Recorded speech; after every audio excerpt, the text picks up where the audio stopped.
Welcome to the Great Sights and the Author's Voice. It is my honor to introduce a visionary whose impact has stretched across continents and generations. Victor Hansen is the legendary co-creator behind the Chicken Soup for the Soul series, a body of work that has uplifted millions and shaped the power of story across the globe. Through his pioneering spirit, Mark has authored and inspired over 500 million books sold, igniting hope and possibility in hearts from every walk of life. Beyond the page, Mark is a world-renowned speaker, a business leader, and philanthropist whose passion for helping others achieve greatness has transformed organizations, empowered communities, and elevated individuals to fulfill their highest potential. His wisdom is sought by Fortune 500 executives, students, and dreamers alike. And his commitment to enriching lives set the gold standard for authenticity, generosity, and vision. Victor Hansen is not just a storyteller. He is a master architect of dreams and a champion of human potential whose words will echo in our lives, reminding us always that every soul has a story worth sharing, and every story can change the world. Ladies and gentlemen, Victor Hansen.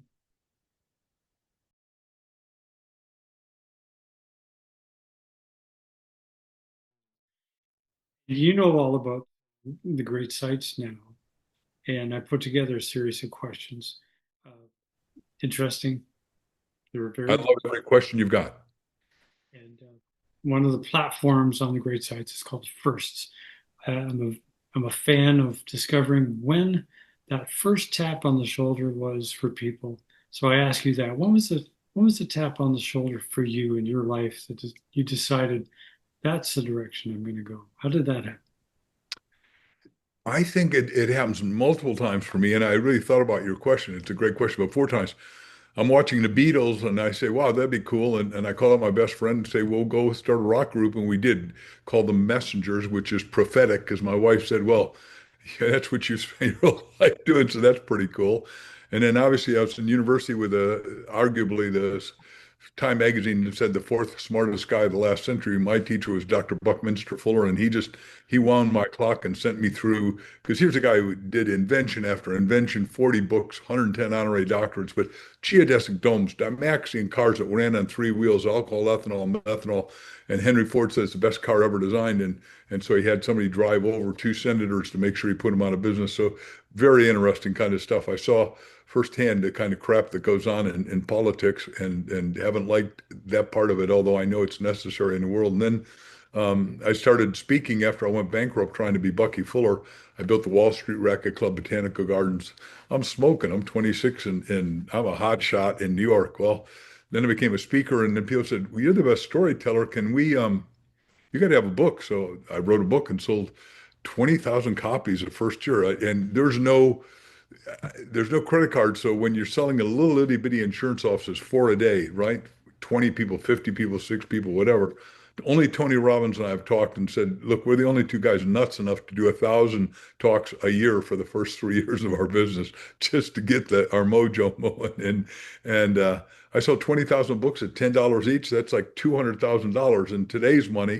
That was 1973 and four and five. Um, Now that's like $2 million. Da, da, da, da, da, da, da. And I bought a brand new Chrysler Cordoba car with Corinthian leather. And then I started doing books really well with Jack, and we sold 500,000 books now, and started a publishing company which is going bananas. And on top of that, we're going to have in the next 5 years we will create a movie making empire of really high quality films that change people's lives in the world. Wonderful. So is that too many to say? No, it's I've had those experiences. There's a particular day that comes to mind for me when I got the tap. I needed to start writing, and I remember that day very explicitly. What day was it? I was 26 years old, and I had a choice to make as to my future. And I was sitting on a bridge, a beautiful old cast iron bridge, watching the river go by at sunset. And I was just thinking, what are the next steps for me? And he tapped me on the shoulder and said, "Oh, I need to go back to school. I need you to start writing." And I said, okay.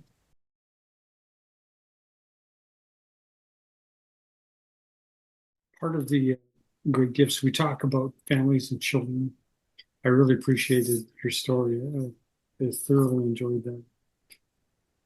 In terms of children, what is a gift you would love to give to children for generations to come? For generations. Two parts: the lifelong learning with the ability to have infinite curiosity and the addenda being innovate in whatever your zone is supposed to be. And I don't push anyone to their zone. I mean, sometimes you see people have extraordinary natural talent. Like my grandson is an extraordinary basketball player, and he's also a straight A student, studio body president, but he does 103 points a night. And he gets up at 6 in the morning on his own volition to study Spanish. And I said, if you wanted, you could be president. I took him to the White House last summer along with all our grandkids because we thought going to Washington Museum of the Bible, the White House, the Capitol, and introduced him to some friends. And he was blown away. But he said, Grampy, no, basketball is my avocation. And I said, so what are you going to do? He says, well, when I'm 30, at 18, I'll get paid 30 million a year to play for the Phoenix Suns. We live here in Arizona. And then I said, not thinking he'd have an answer, because at 12, I certainly didn't have an answer. And I said, then what? He said, then I'm going to be manager. I said, and then? He said, then I'm going to buy him at 45. I said, boy, that is $4.8 billion. Grampy's not helping on that. He said, no, I'll have the money then.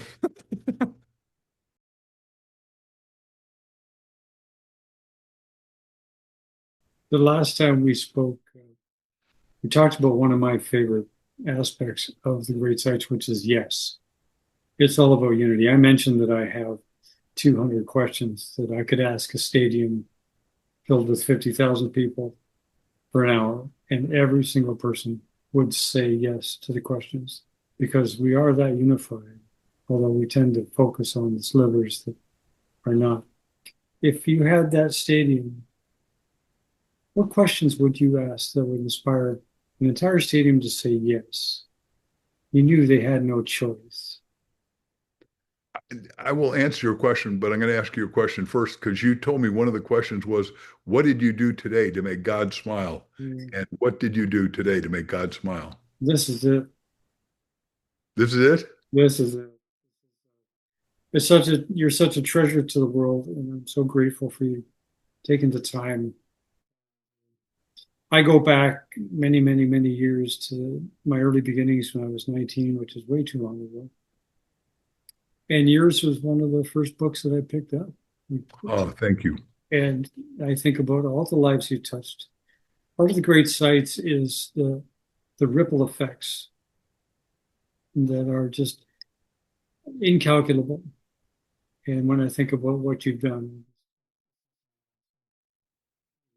what kind of questions would you ask? You know that they have no choice. They're going to say yes just to unify them all and go, we're all the same. Because I'm making this up for the first time, and I will use it later because this is brand new, and I like thinking new each time and originally. So, how many of you would like to have infinite wisdom available to you? Yes, please. Yeah, I mean, because one of my colleagues, Dr. Jerry Fox, just presented me with a book. Um, that he's extricated from the Bible. Now, I, of course, did chicken soup for the soul Bible, and we sold 70,000 a week at Walmart, and my publisher didn't want it. Nobody wanted it. Everyone said the Bible's already been done. 7 billion have been sold. I said, no, they haven't done it the way I'm going to do it. And we're doing a new one now. But Jerry's come up with a whole new iteration, and I am so blown away. He sent me a rough copy, and I said, yeah, I'll write that with you, because everybody wants wisdom, and it makes me smile to think that he and his wife Belinda, they've been friends of mine for 40 plus years. He's a chiropractor with a gigantic practice. His wife has the biggest real estate practice in our city, and it just, they've studied my stuff and a lot of people's stuff, but suddenly he came up with a new way to go after wisdom, and I thought, wow, that is I think everybody should want wisdom. If you read Solomon said, the big guy saying, what do you want? You want riches, you want fame, you want the best women. What do you want, Solomon? He said, no, I want wisdom. And with wisdom, he got everything else that you could possibly want. That was the day that actually changed my life forever. I was 19 years old and I came across Proverbs for the first time, and I saw truth for the first time. and I dedicated my life to studying that. And I've never been the same since. So I understand that feeling. So Jerry had the same thing. His sister said, "Look, you think you're such a hotshot and so smart. Read Proverbs. It's only 31 chapters. Read one a day for a month." Well, he's done it ever since he was 16, and he's now 76. So that be basically 60 years of, and so he's got this eclectic wisdom, and nobody's ever looked at it from the perspective that he did. And by the way, it affected me. And I believe you ought to highlight in multiple colors in your Bible. Now, I know there's some people that think it denigrates the Bible to highlight, but I'm a massive highlighter. And then I also write notes of what I think about what they said, right? And what I'm going to say about it, because sooner or later I get asked about everything. And the Bible is the eclectic book of wisdom. But we're going to publish that in our Mark Victor Hansen library. It'll be out next spring. And some people will be watching this next spring, and you'll be able to go to Amazon or wherever you buy books and get it. But it just, because some people are, no offense intended, but some people are afraid of this thing called the Bible. And the reason I did it is because I wanted to make sure people weren't scared. So I did a purple cover and a little story to get in a big story. And it just has worked like crazy.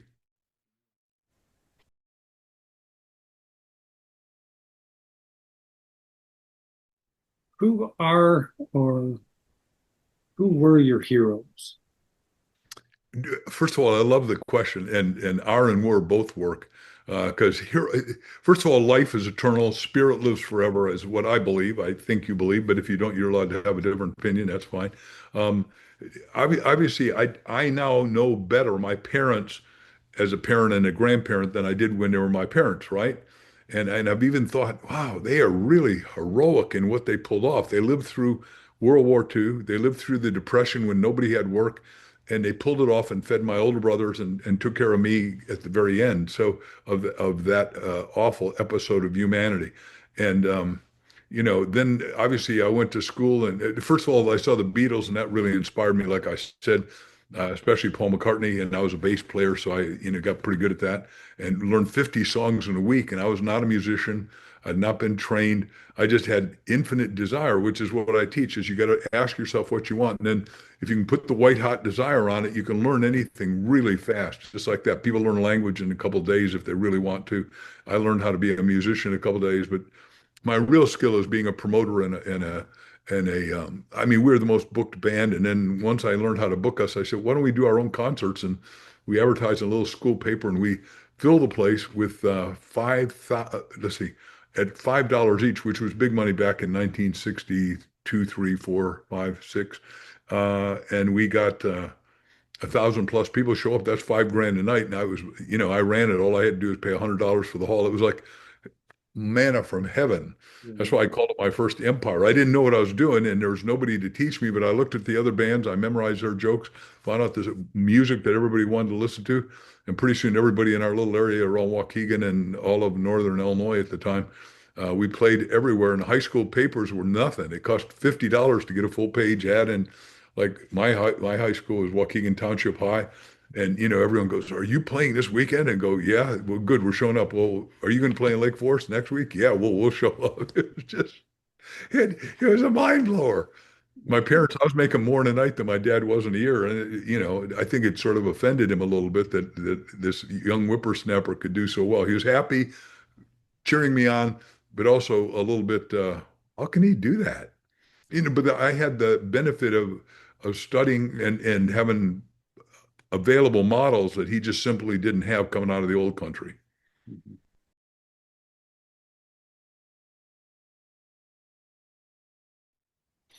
I'm going to go back a bit when you were talking about wisdom. What is it? What is wisdom to you? Where do you see it clearly? Talk to that stadium, if you would, of 50,000 people. What is wisdom to you? Okay, so there's two parts to this thing called, we think of brain and mind as the same, but they're not. Brain is that thing that you inculcate information into. Wisdom is that thing comes out of mind, and it comes out with thinking. Napoleon Hill said, "Think and grow rich." It comes out of imagination. Einstein says your imagination is more important than facts, because the fact was we can't know what the speed of light is, yet he figured out the speed of light, and he figured out how we could go backwards in time while we're still on the Earth plane, which is we can talk about that too. And when you're in imagination, you can create a Star Trek and all that stuff, right? And you can create a replicator so you can make food out of molecules, which is where we're at today, which is one of the new books we're working on. It's just so exciting that nobody will be hungry in another decade, assuming we don't blow ourselves up. I'm on the utopian side. Wisdom comes out of thinking, reason, understanding, and having a good base in knowledge, and then having the ability to make exquisitely good decisions after great thought with good advisors. Meaning that you got to have a dream to have your team.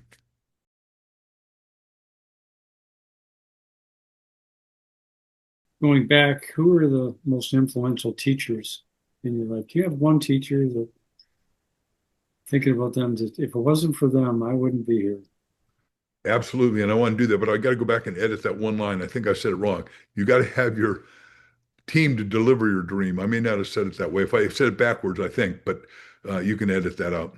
Anyhow, I'm in high school and doing well, pretty good, I guess. And I get in this great class with an English teacher that was profound. The guy was bigger than life. He was a thespian, well married, came in. He'd have his hand in his pocket, jiggling his change. Then he'd slam his hand down and say, Marcus, last night when you read Shakespeare, how does that compare with what you heard Walter Cronkite say? And I go, I'm sorry, Mr. John Reinhardt. I said, what is it, Mr. Reinhardt?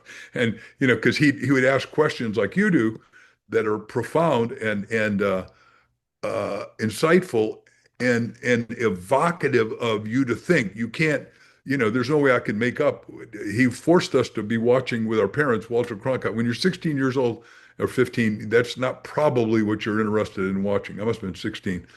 But going forward, I'm in this classroom at 2:15 and school didn't get out until 3:15 back in Illinois. And all of a sudden the principal comes over the giant microphone and says, ladies and gentlemen, the president of the United States has just been killed down in Dallas, Texas, John F. Kennedy.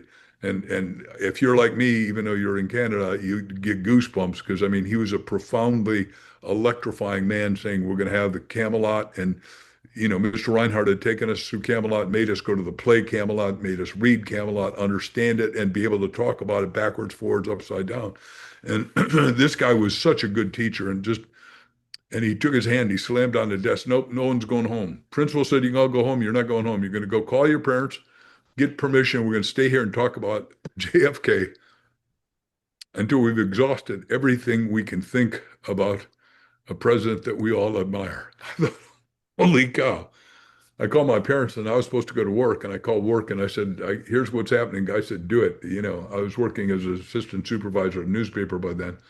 And I still get teary-eyed because that was, at the time, for me, the most exciting president. I mean, holy cow, him and Jackie O were just doing wonders.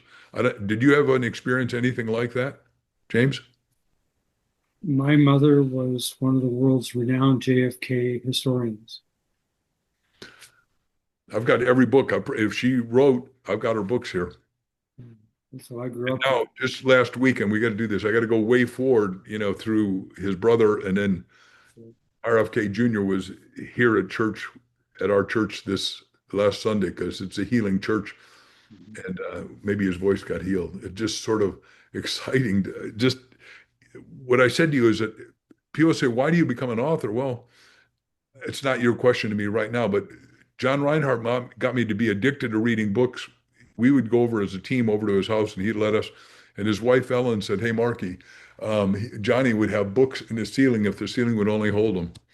And when I won the Book of the Year award, my parents had passed away, and we were winning at McCormick Place. We were in Chicago, and 60,000 people, and we're on the stadium with Judge Colin Powell and all luminaries that I can name all the names. You may or may not know them because they're all fiction, nonfiction, romance writers, everybody. And I called up John Reinhardt in London. And I said, "Hey, look, my parents aren't alive. I'd like you to come." I introduced him to this crowd, and the crowd gave him a standing ovation on the spot. I said, the principle from my point of view is that everybody needs a great, inspiring teacher, at least one, which is what your question was. And if you get one, you'll probably find that whoever they study, you can also study, and you'll get multiple. Yeah. Been your experience too? Oh, tremendously. I've been very fortunate in my life. One of the questions we'll ask later. In my life, I've had so many extremely beautiful, I call them exquisite, genteel, charismatic, accomplished elderly people that have come in and just, without them, I would never consider the ideas that I'm considering now. This would never. So I look back with great fondness toward them. I just lost one of my dear mentors, 90, died at 99 years, 362 days. And Almost a centurion. I miss him dearly. Just the love of my life in that way. Mm. So many decades of talking. So I know exactly how you feel. And I've had incredible teachers. And I know, So let's take that and just go one level. Here where I live in Arizona, an old Canadian who got kicked out of Canada by Trudeau was Dr. Jordan Peterson, who's my friend and suffering a little ill health right this second. But he came here and he started Peterson Academy, which I expect you know, but he's taking all the great and inspiring teachers, videotaping them. Started a university. The first 4 months, it took in $24 million. He charged $400 for a full academic year. And when somebody pays one, somebody in meritocracy that deserves it, couldn't afford to college, suddenly goes. Just like I'm a Horatio Alger Award winner, and we get 38,000 kids a year to go to school, and we gosh, your prime minister is a member of ours. We have 10 people matriculate at the U.S. Supreme Court and get a gold medal from Judge Clarence Thomas a year. It's the only award you get in the U.S. Supreme Court. Um, gosh, I can see your old prime minister. If you name back three, anyhow, he has become a friend. I didn't plan on mentioning him, so I don't have him on the tip of my tongue. Anyhow, it's extraordinary that we're trying to take care of the at-risk kids that are deserving now. And there's you could argue against it, but I don't think there's ever been a generation that has seen to it that if you deserve an education, if you work hard, no matter whether your parents are alcoholics, drug users, gamblers, tr seditious traitors, that you can't win in a scholarship and go to school. A school, trade school, or tech school, we do all three. And that's the same thing that Jordan Peterson, who I assume you know, stuff. oh, tremendously. Infinite respect for that man. I have for many, many years. Me too. I followed his career. I pray him safe and well. And Please do it. Everybody watching, pray him safe and well, because when Crystal and I sat at dinner with he and Tammy, he said they censored me in Canada when I backed all the truckers when they took away their money. And I said, this is immoral and objectionable. And then he gets kicked out of teaching at Harvard. So he says, look, they censored me, so watch me censor them. I can change the whole business model. yeah, an extraordinary gentleman. I hope one day I could beat him. Would be Well, you would love him, and he's very gentle close up, but he's beyond brilliantly profound. Born in Alberta, as you know, and God's great frozen people. uh,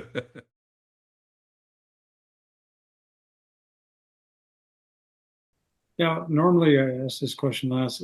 I want to hear this one, and then we'll go back and answer other ones. But I mentioned they call them coupon days. It's a creation that I came up with that if you go back in time and if you could relive one day of your life, you cannot change it, only appreciate it more. It can't be the birth of your children or your marriage. And every time I ask it, most people they just there's a two or three where they say, take your time, talk to me next week.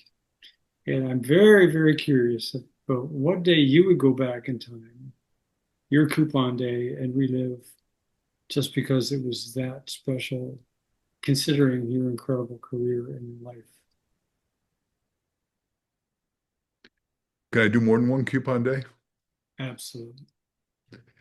I'd say the day I came into John Reinhardt's class, because I had no idea I was going to fall in love with thinking and reading, because my parents, we just didn't have books, right? They're Danish immigrants that only spoke Danish. They didn't speak English, so they wouldn't go to a bookstore. Not that they wouldn't. There's no ESL. English is a second language at that juncture. Um, so this guy just he snapped us to attention. I mean, whatever you were doing a minute before, it's like watching To Sir with Love or Jaime Escalante's people dancing calculus.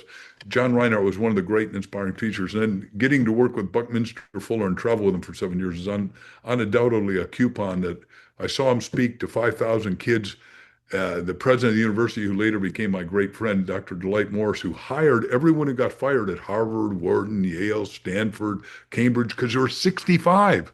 60, you're 60. I don't know your age, but the point is, because you're 65, you shouldn't get fired from the airline. I mean, assuming you're in good physical fitness and moral and spiritually awake, why would you get dusted? That's when you're really good. And so we had, obviously, would have to put Dwight Morris as one of the coupons because he liked me so much.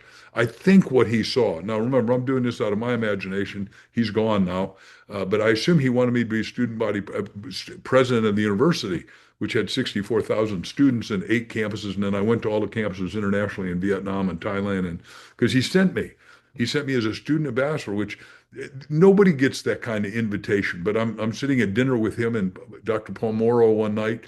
I was a student leader, of course, and by choice. And it was Mark of Victory with Hansen, and that's so cute. I won, I guess. Anyhow, so Dr. Morris says, "Hey, we teach internationally. Would you be willing to go visit all the campuses and then come back and talk about it?" And I thought, you me because I hadn't studied international relationships. That wasn't my goal at the time, but it wound me up. And it takes each one of these coupons that you talk about, take your brain and put it on electric, like today's thing about building movies in Dubai. It takes your brain, goes to electric, because it doesn't only affect me, it affects a lot of people that I'm going to affect. Like, when we had 397 people running my 1 Minute Millionaire company, or when I had all the people running our book division, and we were printing 137 people per 8-hour shift making books for 15 million books a year. I mean, one man, one human, every one of you out there can decide to make a decision,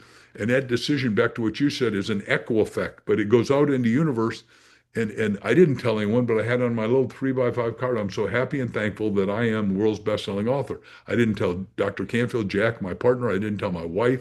I didn't tell my publisher, because they'd all go, "This guy's really out to lunch. He thinks he's going to do that. Get out of here." No one would believe you could be 59 times #1 New York Times. Nobody is anywhere near my goal. Touch what I've done already in multiple, both money books, regular books, chicken books, and that.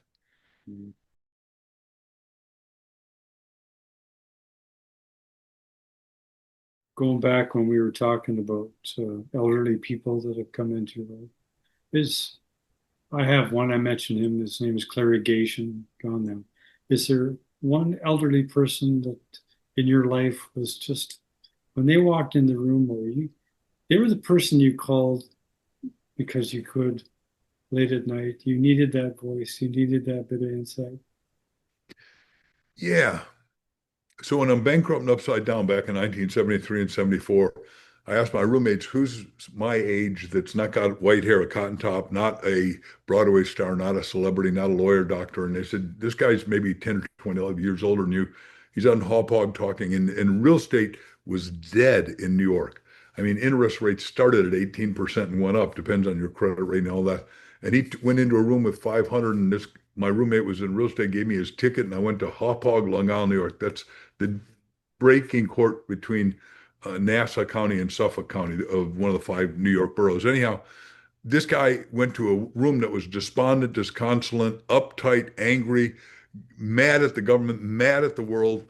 And in a few minutes, he turned them all around, got them laughing, joking, woke up the spirit within. He took a dead audience and brought everybody back to life with his own jovial spirit. I went up to Chip, and I'm doing a longer story here, but I shook his hand. I said, "I want to take you to lunch." And now his voice was burnt out because microphones were just being invented in 73. It's hard to believe little lavalier mics just were coming on, but restaurants didn't pay for that. Why would I need a restaurant? This guy can shout and talk to all the people and the plates and the rugs and everything, which his voice was burnt out. And he said, "What do you want to do?" I said, "I want to do what you do." He said, "No, kid, go get a real job, kid." Yeah. His voice was burnt out, but we met every Friday always. And if I ever had a problem at night selling somebody, I'd call him at 11 o'clock at night. He'd always answer and say, "Okay, tell me the problem."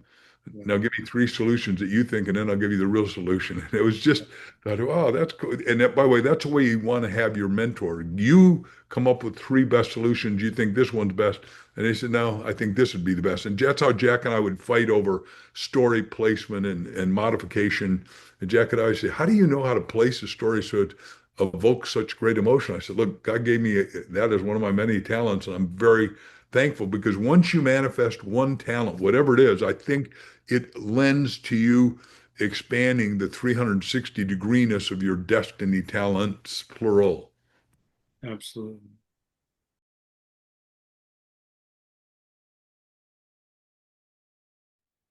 How did you meet your wife? When did you know she was the one? And your eyes are smiling right now, so I got to hear this story. Okay, so it's such a good story. I put it in the 20th anniversary issue of Chicken, and it's the first story in our book, and it is different than anyone ever would think that somebody would have a story, I think. But what happened is that I'm doing this talk. Somebody else hired me to do a talk called Author 101, and it was sold out in LA. And I see this woman in the middle of 1,000 people that just emanates out pure joy and love. And I call her now the goddess of exquisiteness. And she just emanated out. You know the word pulchritudinous? It's a great word. And by the way, everybody out there, if you don't know that word, you go look it up because you got to add a new word to your vocabulary every day because you can only think as deep as your vocabulary. Your vocabulary gives you what the ability of discernment, one of those things of mind. Discernment I'd put as number seven, which of the ones I mentioned, starting with thinking. Anyhow, I said to somebody, is she married or divorced? I said, oh, she's divorced. I said, hot diggity dog, because I'm not going to go after a married woman. That wouldn't work in my morality. So later on that night, I see her on the other side of the room. Now, we're at a VIP thing where people pay an extra $500 to the promoter to be here, and I'm surrounded with people. But I see the person next to her hit a glass of red wine all over her white pants. Well, I parted my Red Sea, man, and I went straight to her and I said, grab my hand. I know exactly where the club soda is. I work this hotel in Hollywood a lot, so come with me. And whoever she was talking to, they all parted. They thought, well, he's the big cheese. I guess we better let him do it. We get done taking care of that. I said, look, it's 9:30. It's Saturday night. I can't stay here. Are you hungry? She said, I haven't eaten. I said, me either. I said, well, I'd like to invite you out to a meal, but we got to leave the property. It just won't work for me. Anyhow, long story short, she goes up and calls her mother and makes sure her kids are okay. And mom had sent her to the seminar. That said, you got to go to this because you've written your book now and you're the number one person here in Arizona and blah blah blah. And Mark Victor Hansen will be there. I thought I did not know she is the greatest mother-in-law anyone could have. Beverly is my. I send on our wedding anniversary her flowers. It just that's how much she means to me. Anyhow, we go out to dinner and but we get to the restaurant and I go, oh boy, this is a number one restaurant in Hollywood, and there's like 50 people in line, and $100 bill will not get you in. But I said, just float this. She's of Danish descent, like I am, except I'm pure Danish, according to Ancestry.com, which we can talk about later if you want. But we hold hands, go up to the guy, and the guy sees how beautiful she is, and he says, okay, I give up. Who is she now? He's assuming she's a number one model, or which she was with Ford Agency, or that she is a movie star, which is really what he's thinking. And his mind's going as fast as he can because you got to let in movie stars. That's just the rule in Hollywood. Says, okay, I give up. Who is she? I said, you don't recognize her? Wow. He said, because remember, I believe, just like my Ask book says, live in the question, right? And he says, no, I don't. I said, well, now I'm goofing, but I said, she's the Queen of Denmark. He says, no, she's not. And then he goes, oh my gosh, she is. Who are you? I said, who travels with the Queen? He said, the king, hold on a second. I got your table. And he walks us in, leaves all those other people there, brings out the top chef with little houndstooth pants. And it was like we just melted together. We were the last ones out of the restaurant that night. It was just exquisite. But what I'd done, which I recommend to all of you, those of you that are single, that want to have your ideal spouse, male or female, write down a list. I wrote down 267 things I needed in my ideal woman, right? I knew what I didn't want and did want. You got to write it down. The spiritual laws figure out what you want, What do you desire above all else? I didn't think you could get it. I wrote down stuff like, she's got to like me, totally love me and demonstrates it. Lives in Southern California and willing to move here or agree to another place. Beautiful, takes care of herself. We become each other's number one priority. Slender, radiantly fit, has a great personality, superb conversationalist. Clean, neat, smells good naturally, inspires ever more love. Has financial savvy. And then the stuff she can't do, it's got to be a non-smoker because I'm not willing to kiss an ashtray. That's just not anything you know, a non-alcoholic because my mother was an alcoholic because there was no such thing as endocrinologist and hormone replacement and all the stuff that today people now take for granted. And some people don't even know it exists, which is really tragic because when women, all of our hormones, male and female, need working as you get going. A non-drug user, because boy, I don't see anything good about that. That includes a lot of the pharmaceutical. Has to have all her own money, have great etiquette, right? All those kind of things. And then I teach, as you know, that have a purple pen because that's God's highest color, top of the rainbow, top of the electromagnetic spectrum, top of all spiritual colors, and then it goes down through the other colors. And then you never cross it out. You write down victory next to it because all of us have lives that pulsate. They go up and down. The spiritual word is vicissitude. You're going to have the ups and downs in life. So if you look back over victory, victory, victory, you go, hey, atta boy, atta girl, whatever it is.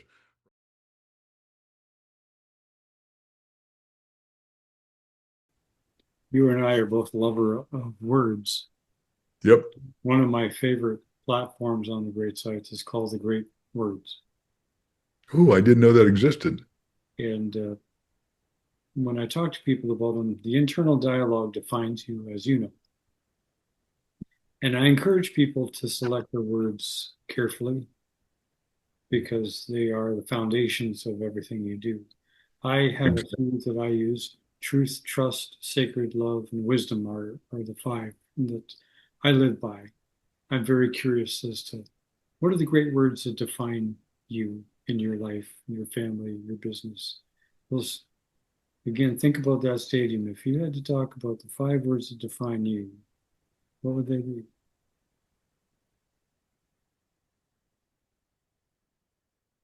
Boy, I've never heard that question. I guess I didn't read that question in the questions you sent me, or I would have thought it. But spontaneously, I'll say, hopefully he's elegant. Hopefully he's thoughtful. Mhm. Hopefully he does more for others than he does for himself. Because if you're ego oriented, um, Crystal says, you got to watch it. That guy's egotistical, right? you know, um, I would say number four is that his mind is always awake and that if I can put two words together, is enthusiastically alive. Mhm. How about your five? Truth, Yep, I love that. Big T. trust, Yep, two T's. sacred, Sacred. love, and wisdom. They define everything I do. I think about redoing it now that I heard yours and I had more time to think about it. I'd start with wisdom because wisdom really comes out of truth, which is life in right action, I think. I got a better definition I gave you earlier.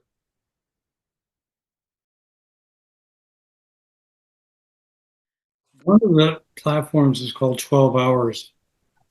It's one of the most unique because it's the hardest one to define. In my life, I look at how you love uniquely when nobody is watching. How do you love your grandkids? How do you love your wife?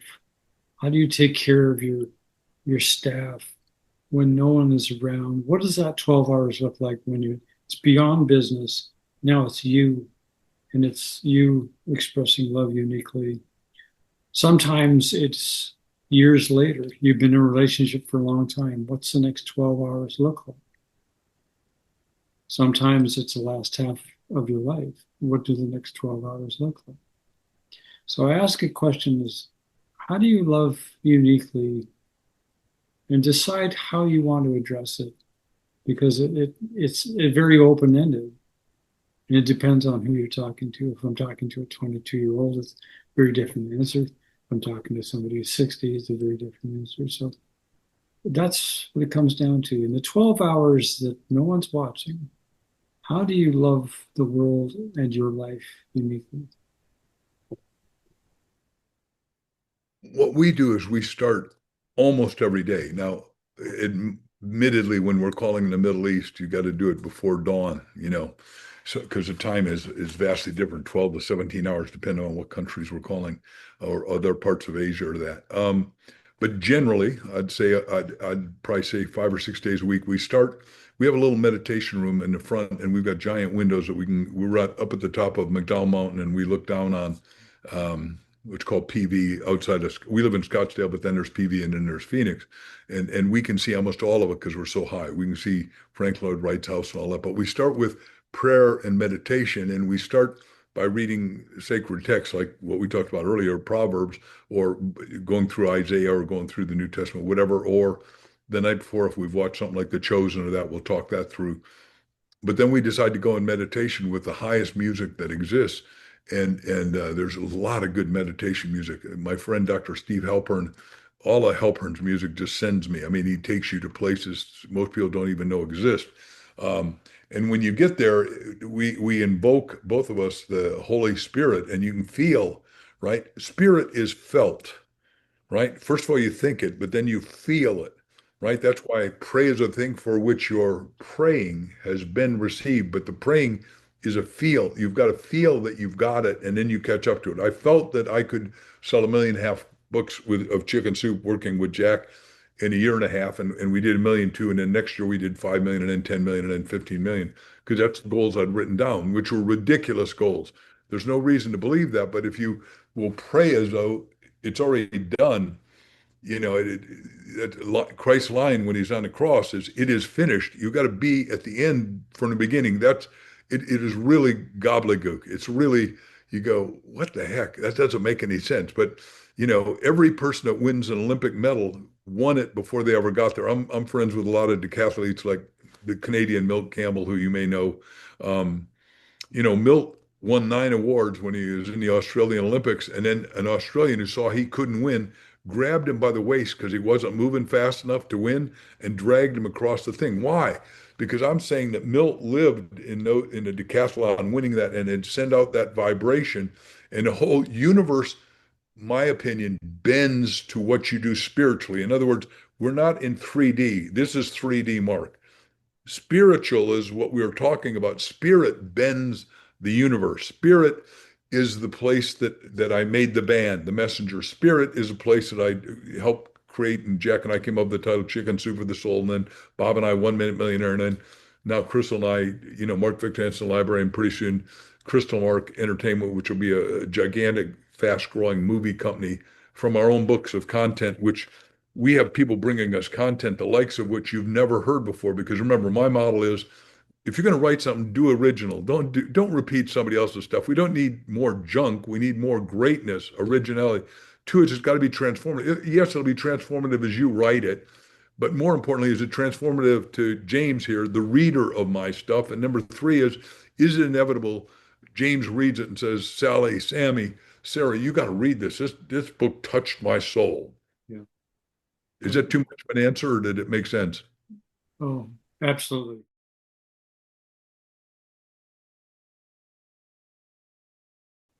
Interesting question for you. How do you bring peace, safe, and trust into your relationships? Peace, safe, and trust together. Well, first of all, I love the question. Where do I have that? We've done this great book with John Paul LaJorie. I don't happen to see it right now. I had it somewhere here. We just finished the book with John Paul LaJorie. Everybody can get it at Amazon. But he was homeless twice. I'd like to go deeper in the story if we've got time. And then he created Paul Mitchell Hair Systems after his wife left him with a 4.5-year-old baby, and a little note said, I emptied the bank accounts, I emptied the credit cards. You just gave me the keys to the car. You'll never see me again. Good luck with a 4-year-old, and he's 21. And ends up starting Paul Mitchell, which is now in 37,000 beauty salons in 103 countries around the world. And then he starts Patron, and everyone says, look, you can't make a tequila work. And he sold 100 million bottles a month, just sold it for $5.6 billion. to somebody. I can't remember who bought it, somebody. But now he owns 40 companies, is in his 80s, and he owns a Peace and Love Foundation. But the point is, he goes down to the Caribbean and God will show you the next problem you're supposed to solve, whether you expect it or not, or want it or not. And he sees this island called Barbuda that's devastated. The hurricane has wiped out the people, wiped out the fish, wiped out the coral. So he said, well, I could fix this. He finds the top, now remember, he's got no academic education, but he finds the top ichthyologist. He finds out you need a fish doctor to solve this. The world's best is Dr. Deborah Brosnan, who he interviewed for the book. And Deborah comes down there and says, yeah, let's make it hurricane proof. You're right, JP. This is a doable thing. So they bring it back. They brought the coral back, the turtle back, the fish back, 100% employment back, made it the most desirable place in the Caribbean. Now he's trying to help the whole Caribbean become hurricane proof. Nobody ever thought about it because people in the place can't solve the problem of the place.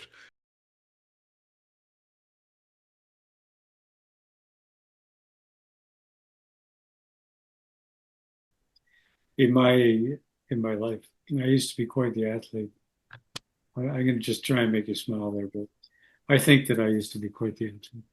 But I still am in my way. I work out twice a day. Good for you.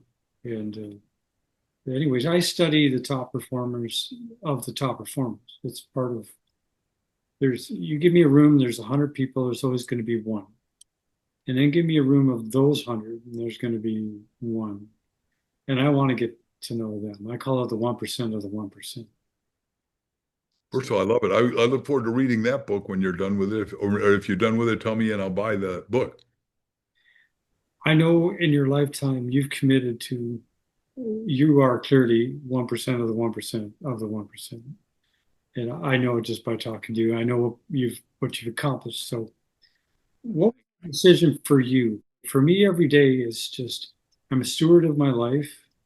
I want to be the absolute best person I can be today. I'm committed to doing this and this because I love the process. I love my future. And this is who I am.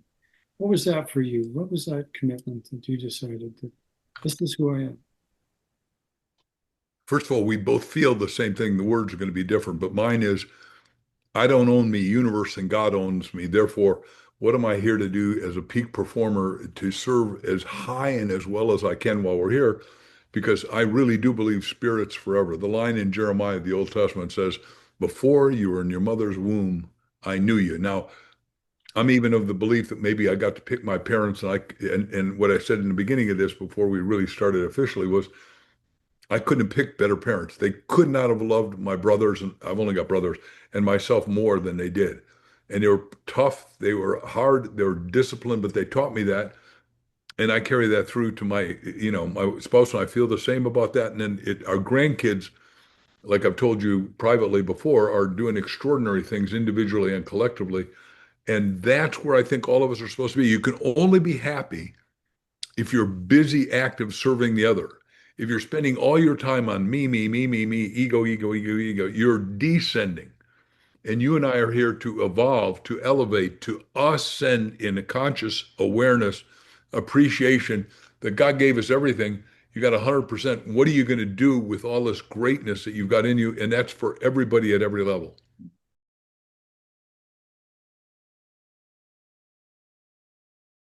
You've answered all of my questions.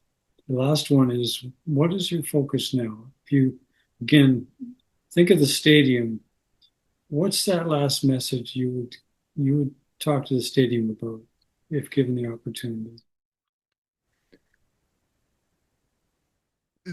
It turns out my teacher, Bucky Fuller's great grandfather, started the Divinity School, Harvard, Ralph Waldo Emerson, and I've read everything Emerson, but Emerson said, who you are, speak so loudly I can't hear what you're saying. So hopefully you are emanating out this great persona. And if I've got the audience right, and hopefully I've done humor and I've done heart-touching, soul-penetrating stories, so we're more or less, we're in 100% alignment.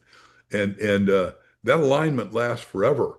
Once somebody, back to what you said, gets touched by a great and inspiring speaker, teacher, preacher, leader, thinker, thought leader, they change. I mean, when Bucky Fuller said, I'm a little kid, and he's saying, we're going to do this, and we're going to make the world work for 100% of humanity. I thought, I'll salute that.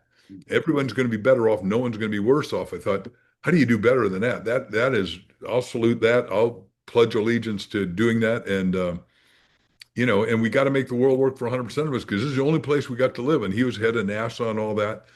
And then all of a sudden, Elon Musk comes and said, now we got to be an interplanetary species. I'll salute that. I mean, because humanity is here to, if you're made in the image and likeness of God and you're God stuff and good stuff, I want everyone to wake up to their own good and God stuff and serve greatly with love.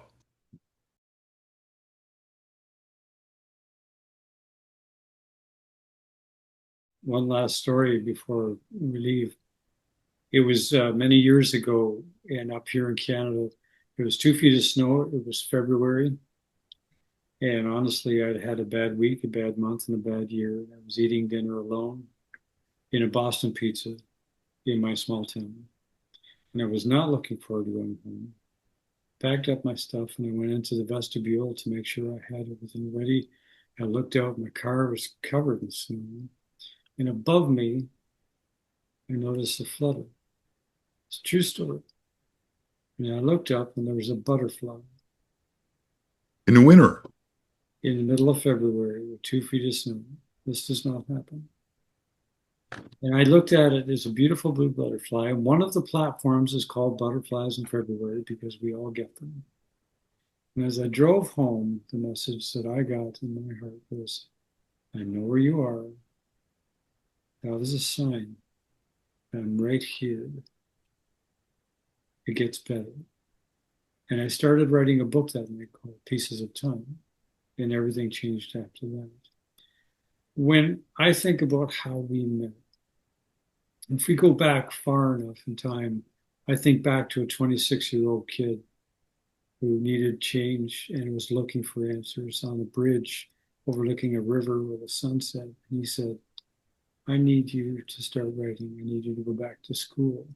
And there was a day when he said certain things to you. And as a result, here we are today doing his work.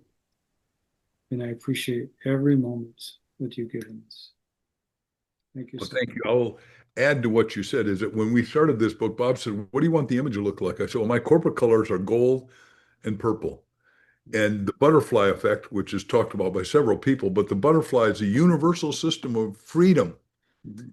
That's what I think everyone wants. They got to have spiritual freedom, to have mental freedom, to create financial freedom, to have relationship freedom, to have physical freedom to go forward. Now, obviously, you exercise twice a day, so physical freedom is also one of your penultimates. But the point is, if we have spiritual awareness and freedom, the rest is a lay down. And what we did, it's two books in one. The left-hand side is the logic part of your brain. The right-hand side, which when we did this with Random House, they said, you can't do purple on the inside of a book. I said, why? There's no law that you can't do purple. And we had a butterfly at the bottom. And if you read it, we say, look, you'll make $1 million in 90 days if you just do what we say. And then the butterfly takes you right up to freedom. Because I said it had to be original. And this book, like I said, it just continues selling. We just sold the rights to Greece and to Vietnam, which blows my mind that this late in the game, it's been around for 20 years. And other than Think and Grow Rich, I think it's made more millionaires than any other book. And we ask that everyone, I'd ask my close, get a copy of our book, and go to our website, askthebookclub.com, and we'll give you tons of free stuff because we want you to ask your way to the good life, whatever that means to you: health, happiness, joy, success, prosperity, unlimited money. Because never has there been more money in the world than right this second. And we're creating more with newer, better products and stuff. Well, I thank you so much for your time, sir. Absolute honor and blessings to you and your family and everything you do. You deserve every moment. Thank you. I'm enjoying every moment, and I am glad that we're great friends.